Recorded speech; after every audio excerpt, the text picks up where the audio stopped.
All rise. Judge Vanderby Court is now in session. Judge, this is case number JVB 1039, Sutton case. Thank you. You're welcome. Okay, Ms. Sultan, you're back. And I see that you got, well, dad or potential father served. What's your name, sir? My name is Stephen Pippen. Mr. Pippen. Okay. You understand why you are here today, right? Yeah, unfortunately. Okay. You know I ordered you to have DNA testing done a month ago. Yes. And so we can determine child support, what it's going to be in this case. And I don't have anything from the testing center showing that you showed up. So what's going on with that? That's because I didn't take it. I mean, I don't know what she's talking about. So I order you to do something. This is not about her right now. I order you to do something and you just decide on your own, I'm not going to do it? Yeah, I mean, I don't think I'm the father, so I don't have to take the DNA test. All right, folks, let's dive into another intense child support case. Miss Olson is back in court, and this time, she's brought a potential father, Mr. Stephen Pittman. The judge wastes no time, asking why Mr. Pittman hasn't taken the DNA test she ordered a month ago. Mr. Pittman claims he's too busy and doesn't believe he's the father. The tension is palpable as the judge prepares to hold him accountable. Let's see how this unfolds. Well, if you don't think you're the father, wouldn't it make sense to go ahead and take the DNA test? Yeah, but I mean, it's all this long process. I'm a busy man. I got a lot of stuff on my plate right now, so I don't have time to sit back and Well, just be how busy are you? What do you do? I'm a waiter. Oh. And I'm a full-time student. Oh, okay. So I don't have time for the games and all this testing, DNA testing, all that. I don't have time for it. All right, so you work every day as a waiter? Yes. Did you bring anything today to show that you're waiting tables? Any type of financial information? I ain't bring that. Oh, so you didn't care about that either. So did you bring anything to show that you're enrolled as a full-time student? Nah, I ain't bring none of that. So you just came to court unprepared today and you just think I should go along with that, right? And if that's what you want to call unprepared, yeah. When did you start working as a waiter? About 4 months ago.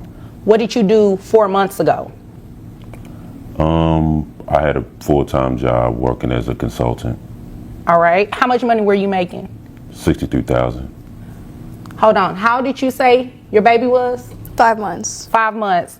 And you just stopped working there 4 months ago? Yeah, they had some layoffs, and I kind of thought that they were going to start laying some people off, so I decided to go ahead and quit. So you quit? Mm-hmm. You didn't quit because you figured she was probably going to put you on child support?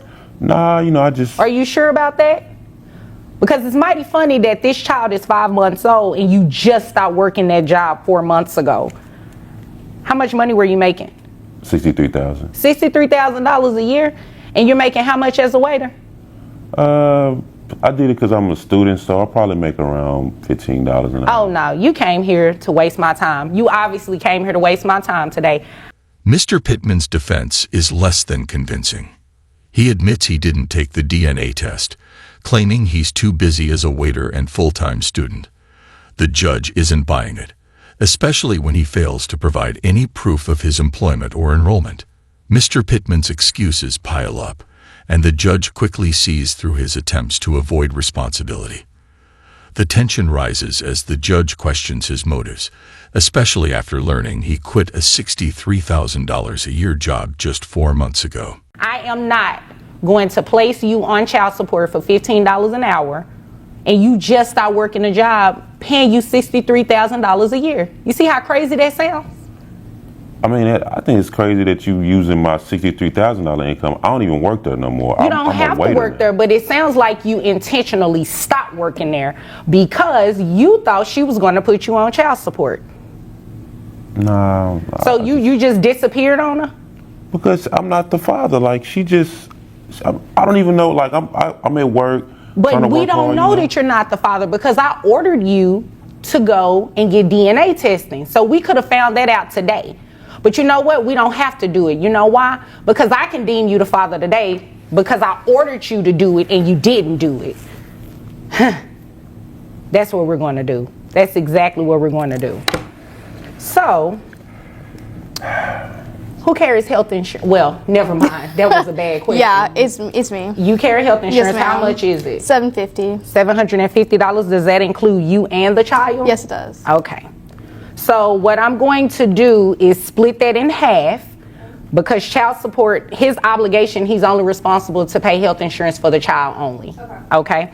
So based on $63,000 a year, I have your monthly gross at $5,250.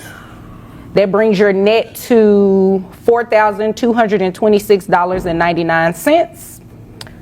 How many other children you have? No other children? No other children. Well, I hope not. I hope you're not ghosting on them either, because that's exactly what you did to her. So I have your monthly child support obligation at $845 plus $375, which is half of that $750 for health insurance for the child. Your monthly obligation is $1,220. The judge doesn't hold back. She calls out Mr. Pittman for intentionally quitting his high-paying job, likely to avoid child support. Despite his claims of being a student and waiter, the judge bases his child support obligation on his previous $63,000 salary. She orders him to pay $1,220 monthly, including half of the child's health insurance costs. The judge also deems him the father by default since he failed to take the DNA test.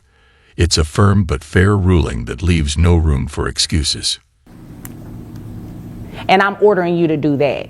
And you don't have any control over that, because that goes through a state agency and it'll just withhold I'll from just you. go ahead and just submit my W-2s whenever I get them. I'll come back. Oh, okay, that's fine. But today, this is what we're doing. Since you came in here unprepared and not caring about anything, you don't care about that $1,220 either then, right?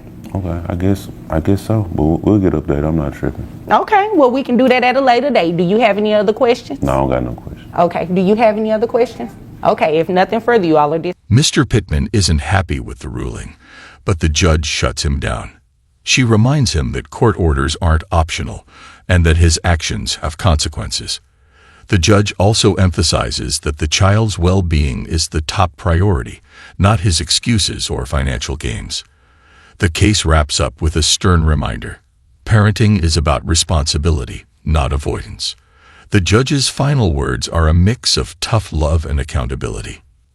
As the case concludes, the judge reflects on the legal principles at play. In Texas, failing to comply with a court-ordered DNA test can result in being deemed the father by default. The judge also highlights the importance of financial responsibility, especially when it comes to supporting a child. The episode ends with a call to action. If you know someone in a similar situation, share their story. After all, these kids are raised on child support court, and every decision impacts their future.